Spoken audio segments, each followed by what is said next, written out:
السلام علیکم guys, how are you? یہ دیکھیے آج ہمارے ساتھ کون شخصیت موجود ہیں، حضرت مولانا خطیب الرحمان صاحب، جو کہ سمود فوٹیلا غزہ کے لیے، فلسطین کے لیے جو گئے تھے یہاں پاکستان سے 5 لوگ، ان میں سے ایک حضرت تھے مولانا عبداللہ شاہ مظہر صاحب اور سینیٹر مشتاق صاحب کی سربراہی میں جو وقت گیا تھا۔ ان سے ان کا تعارف بھی کرتے ہیں اور اس ماشاءاللہ فوٹیلا کے مقاصد پہ بھی بات کرتے ہیں۔ اوور ٹو حضرت۔ بسم اللہ الرحمن الرحیم۔ خطیب الرحمان میرا نام ہے، کالج روڈ راولپنڈی رہائش بھی ہے اور یہیں پہ مسجد بھی ہے۔ تو بس اللہ تبارک و تعالیٰ نے محض اپنے فضل و کرم کے ساتھ اور اپنے کرم کے ساتھ کیا اس رستے کے اندر، اس عظیمت والے قافلے کے اندر ہمارا شمار فرمایا۔ اللہ تبارک و تعالیٰ کا بہت بڑا شکر ہے۔ بنیادی طور پر اس قافلے کے جو مقاصد ہیں وہ 3 مقاصد ہیں۔ کہا تو یہ جاتا ہے کہ آپ لوگ امداد لے کر گئے تھے۔ امداد ہمارے پاس ضرور تھی، لیکن ہمارے پاس امداد ایک علامتی طور پر تھی۔ مطلب بنیادی مقصد امداد نہیں تھا، بنیادی مقصد یہ تھا کہ ہم اس وقت غزہ کے اوپر جو اسرائیل کی طرف سے ظالمانہ حصار ہے جو گزشتہ کئی اشروں سے ہے، اس کو توڑنا مقصد تھا کہ دنیا کی توجہ ہم اس طرف مبذول کروا دیں اور ایک ایمرجنسی کوئی ایسی کال دیں دنیا کو۔ اس ایمرجنسی کال کا یہی طریقہ تھا کہ پوری دنیا سے لوگ اکٹھے ہوئے، 22 جہاز اسپین سے آئے، تقریباً 20-22 تیونس سے ملے، اور اسی طریقے سے اٹلی سے، گریس سے، یونان سے ملتے ملتے یہ تقریباً 50 کے قریب جہازوں کا قافلہ یہ غزہ کی طرف روانہ ہوا۔ اور پہلا مقصد حصار توڑنا تھا، دوسرا مقصد راہداری کھولنا تھا۔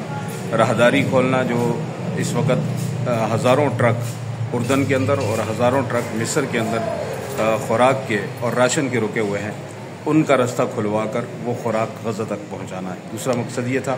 اور تیسرا مقصد جو تھا وہ اس کا، وہ جو 2 سال سے جینوسائیڈ اور بلا جو ہے بے دریغ جو قتل عام وہاں پر ہو رہا ہے، اس قتل عام کو رکوانا مقصود تھا۔ اور یہ کس طریقے سے رکتا کہ ایک انوکھا کوئی قافلہ ہوتا جو غزہ کی طرف جاتا، کوئی انوکھا واقعہ پیش آتا۔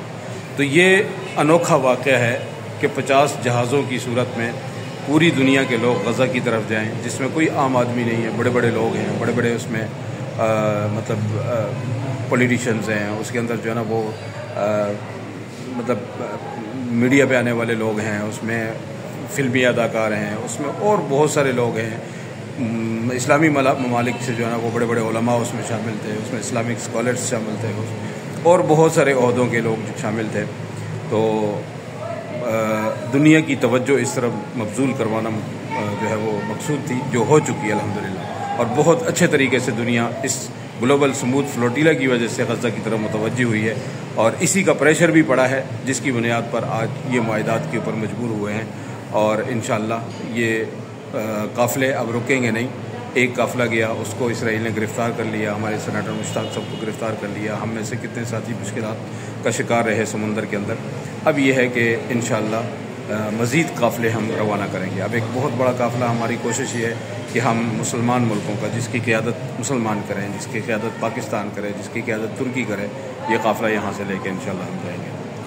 سینیٹر مشتاق صاحب جو پکڑے گئے ہیں، ان کے حوالے سے اب آپ کا کیا رائے عمل ہوگا کہ کیا ہماری گورنمنٹ پہ کس طریقے سے پریشر ڈالا جائے کہ بھئی سینیٹر مشتاق صاحب جو کہ ہمارے سٹنگ سینیٹر ہیں اور بہت عزت والی پرسنالٹی ہیں پاکستان میں اور پوری مسلم امہ کے لیے، کہ وہ شروع سے غزہ اور فلسطین کے لیے آواز اٹھا رہے ہیں، ان کو کس طرح سے ان کے چنگل سے بازیاب کرایا جائے گا؟ اصل میں جہاں تک حکومت پاکستان کا تعلق ہے تو حکومت پاکستان سے تو ہم گزشتہ تقریباً 2-3 ہفتے سے مسلسل رابطہ کرنے کی کوشش کر رہے ہیں۔ ہم ہائی کورٹ بھی گئے، ہم اسحاق ڈار کے پاس بھی بارہا گئے، اور فارن آفس بھی گئے، وزارت خارجہ بھی گئے، بارہا گئے، لیکن کہیں سے بھی ہماری اس حوالے سے سنوائی نہیں ہوئی۔ جیسے سارے کے سارے قیدیوں کو وہاں سے چھوڑا جا رہا ہے، انشاءاللہ گزشتہ کل جو ہے نا وہ 137 لوگ ایک پورا جہاز بھر کے ترکی تک پہنچایا گیا، اور باقی لوگ بھی 1-2 جہاز کر کے 100-150 کر کے ان کو رہا کیا جا رہا ہے۔ اسی میں امید ہے کہ انشاءاللہ 1-2 دن کے اندر سینیٹر مشتاق صاحب بھی رہا ہو جائیں گے، اور انشاءاللہ وہ بھی ہمارے پاس یہاں پہ انشاءاللہ پاکستان میں ہوں گے۔ ان کا بھی انشاءاللہ ہم بھرپور استقبال کریں گے۔ ہمیں حکومت پاکستان سے بہت ساری مایوسیاں ہیں. پہلی یہ مایوسی سینیٹر مشتاق صاحب کے حوالے سے کسی قسم سے کوئی جواب نہ ملنا، اور دوسری بڑی مایوسی یہ ہے کہ ان کے عدلتے بدلتے بیانوں نے پوری امت کو، پوری پاکستانی قوم کو کنفیوز کیا ہوا ہے. یعنی مطلب آپ وہاں پر ہوتے ہیں تو آپ کے بیانات کچھ ہوتے ہیں، یہاں پر آتے ہیں تو آپ کے بیانات کچھ ہوتے ہیں، جب ان کے پاس جاتے ہیں تو آپ کچھ اور کہہ رہے ہوتے ہیں، جب ہمارے پاس آتے ہیں تو آپ کچھ اور کہہ رہے ہوتے ہیں. تو یہ تو مطلب بحیثیت وزیر اعظم پاکستان آپ کی شایان شان نہیں ہے. آپ کو تو کلیئر ہونا چاہیے، آپ کو حماس کے حوالے سے کلیئر ہونا چاہیے، آپ کو گلوبل سموتھ فلوٹیلا کے حوالے سے کلیئر ہونا چاہیے، آپ کو غزہ کے حوالے سے کلیئر ہونا چاہیے، فلسطین کے حوالے سے آپ کو کلیئر ہونا چاہیے، کلیئر موقف ہونا چاہیے آپ کا. 2 ریاستی حل، اس حوالے سے آپ کا موقف کلیئر ہونا چاہیے. 2 ریاستی حل فلسطین کا حل نہیں ہے. اس حل کو اسرائیل نہیں مان رہا. اسرائیل کہہ رہا ہے کہ ہم کسی فلسطین نام کی ریاست کو نہیں جانتے، تو ہم کس منہ سے اسرائیل نام کی ریاست کی بات کریں؟ ہم تو اسرائیل جیسے وہ فلسطین کو کوئی ریاست اس دنیا میں تسلیم کرنے کے لیے تیار نہیں ہے، ہم اسی طریقے سے اسرائیل کو کسی قسم کی کوئی ریاست تسلیم کرنے کے لیے تیار نہیں. ریاست اگر ہے صرف فلسطین ہے، ہم اسرائیل کو نہیں مانتے. یہ ایک ریاستی حل ہے، وہ ایک ریاست فلسطین ہے، اسرائیل نہیں ہے. لاسٹ کوشچن یہ سر کہ آپ کس طرح سے دیکھتے ہیں کہ یہ جو ماشاءاللہ سموتھ فوٹیلا تھا، جس میں پوری مسلم امہ اور مسلم امہ کے علاوہ بھی کرسچن کمیونٹی، ہماری ایون کہ جوئش کمیونٹی کے لوگ بھی اس میں شامل ہوئے اور باقاعدہ ان پہ انہوں نے پریشر ڈالا، کس طریقے سے اب پاکستان میں یہ موومنٹ چلائی جائے گی کہ انشاءاللہ یہ ابھی جو قافلہ تھا اس سے کئی گنا بڑا قافلہ ہم یہاں سے لے کے جائیں گے اور ان پہ پریشر ڈالیں گے اور ان مظلوم فلسطینیوں اور غزہ کے مسلمانوں کا ساتھ دیں گے؟ اس کے لیے بنیادی طور پر ہمیں قرآن کا اصول لینا چاہیے. دیکھیں، ہم جو ہماری سوچ بن چکی ہے وہ یہ ہے، ہم کہتے ہیں کہ رستے کھلیں تو ہم نکلیں، رستے کھلیں تو ہم نکلیں، لیکن اللہ کا یہ قانون نہیں ہے. اللہ کا قانون یہ ہے کہ تم اٹھو تو میں رستے کھولوں، تم نکلو تو میں رستے کھولوں. والذین جاہدوا فینا لنہدینہم سبلنا. جو اٹھیں گے رستے ان کے لیے کھلیں گے، جو بیٹھے رہیں گے وہ رستوں کی انتظار کرتے رہیں گے. ایسا نہیں ہوگا کہ پہلے رستہ کھلا ہوگا تو آپ اٹھیں اور بڑی تیاری کے ساتھ جا کے وہاں داخل ہو جائیں. ایسا نہیں ہوتا. قرآن مجید کے سارے واقعات، جہاد کے جتنے واقعات ہیں وہ سب اس بات کے اوپر گواہ ہیں کہ پہلے ہمت ہوئی ہے، پہلے نکلنا ہوا ہے، پہلے نفیر عام ہوا ہے، لوگ اٹھے ہیں، قربانی دی ہے، نکلے ہیں، گھر بار کو چھوڑا ہے اور اپنے کاروبار تجارت سے، اپنی روٹین لائف سے نکلے ہیں، روٹین لائف کو توڑا ہے، تب اللہ تبارک و تعالیٰ نے رستے کھولے ہیں.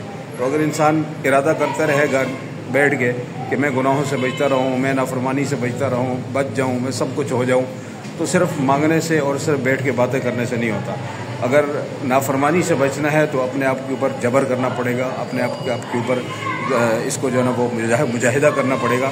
ایسے ہی یہاں بھی ہے کہ اگر آپ نے کوئی تبدیلی چاہنی ہے دنیا کے اندر، آپ غزہ والوں کے ساتھ کھڑا ہونا چاہتے ہیں، آپ چاہتے ہیں کہ غزہ کو فتح ملے، آپ چاہتے ہیں کہ غزہ جو ہے وہ آزاد ہو، اس کے لیے اٹھنا پڑے گا. ہم صلاح الدین ایوبی کی انتظار میں ضرور ہیں، لیکن ہم صلاح الدین ایوبی خود نہیں بننا چاہتے، دوسرے کے گھر سے نکالنا چاہتے. تو دوسرے کے گھر سے صلاح الدین ایوبی بھی نہیں نکلتا اور محمد بن قاسم بھی نہیں نکلتا. اس کے لیے خود کوشش کرنی پڑتی ہے، خود صلاح الدین بھی بننا پڑتا ہے، خود محمد بن قاسم بھی بننا پڑتا ہے. جب تک خود ارادہ نہیں کریں گے تو کسی سے امید نہ رکھیں. انشاءاللہ اب اس طرح اس حوالے سے آگے کیا موومنٹ انشاءاللہ چلائی جائے گی؟ انشاءاللہ امید ہے، ہمیں انتظار ہے سینیٹر مشتاق صاحب کی جو ہی وہ آتے ہیں، اور ہمارا اس بات پہ تو مشورہ ہو چکا ہے کہ انشاءاللہ ہم اسلامی ممالک کا ایک فلوٹیلا تیار کریں گے. اس کے لیے ہمیں سفر کرنا پڑے، ہمیں ترکی جانا پڑا، ہمیں ملائیشیا جانا پڑا، ہمیں انڈونیشیا جانا پڑا. سارے ان لوگوں کو سے ہم رابطے میں ہیں جو اس گلوبل سموتھ فلوٹیلا کے اندر شامل تھے، اور وہ بغیر غزہ جائے بہت سارے لوگ چونکہ رہ گئے تھے، کچھ پریشانی تھی بن گئی تھی وہاں پر، جس کی وجہ سے بہت سارے لوگوں کو رہنا پڑا. ان سارے لوگوں سے ہماری بات ہوئی، وہ سب اس بات پر تیار ہیں کہ ہم ایک مسلمان ملکوں کا قافلہ تیار کریں گے. اس میں انشاءاللہ اس کی قیادت پاکستان کرے گا، ترکی کرے گا، ملائیشیا کرے گا. انشاءاللہ ہم یہاں سے قافلہ نکالیں گے انشاءاللہ. جزاک اللہ خیر، اللہ آپ کا حامی و ناصر ہو. ہمیں اپنی دعاؤں میں خاص یاد رکھیے گا. آپ پورے پاکستان کی پوری امت مسلمہ کی طرف سے آپ لوگوں نے سربراہی فرمائی ہے. آپ لوگ مجاہدین ہیں، وہاں سے غازی ہو کے لوٹیں. آپ لوگوں کی دعاؤں میں اللہ کا بہت بہت آپ لوگوں کی دعاؤں میں اثر ہے. دیکھیں، ہم لوگوں کی ذات مقصد نہیں ہے، ہم لوگوں کی ذات مقصد نہیں. اللہ نے ہمیں قبول کیا، یہ اللہ کا فضل ہے، اس میں ہمارا کوئی کمال نہیں. اللہ ہمارے علاوہ کسی اور کو بھی لے کے جا سکتا تھا، اللہ لے جانے پہ قادر ہے، اور اللہ تبارک و تعالیٰ لے کے جائیں گے. اس میں ہماری ذات مقصد نہیں ہے. ہم نہ اپنے اس کوئی مشہوری یا اس سے کوئی ہمارا اپنے آپ کو شو کرنا یا ریاکاری کرنا اللہ تبارک و تعالی ہم سب کو معاف فرمائے۔ بحیثیت انسان ہم سب کمزور ہیں، ہماری ذات مقصد نہیں ہے، ہم ہیرو نہیں ہیں، ہیرو اہل غزہ ہیں، ہیرو حماس کے مجاہدین ہیں۔ اگر ہیرو کہنا ہے تو ان کو کہیں جنہوں نے اپنی جانوں کے نذرانے پیش کیے ہیں۔ بے شک بے شک بے شک اللہ پاک ہم سب کو بھی اس قافلے کا حصہ بننے کی توفیق عطا فرمائے کہ جو غزہ اور فلسطین کے مسلمانوں کے ساتھ اٹھ کھڑے ہوں۔ جزاک اللہ خیر۔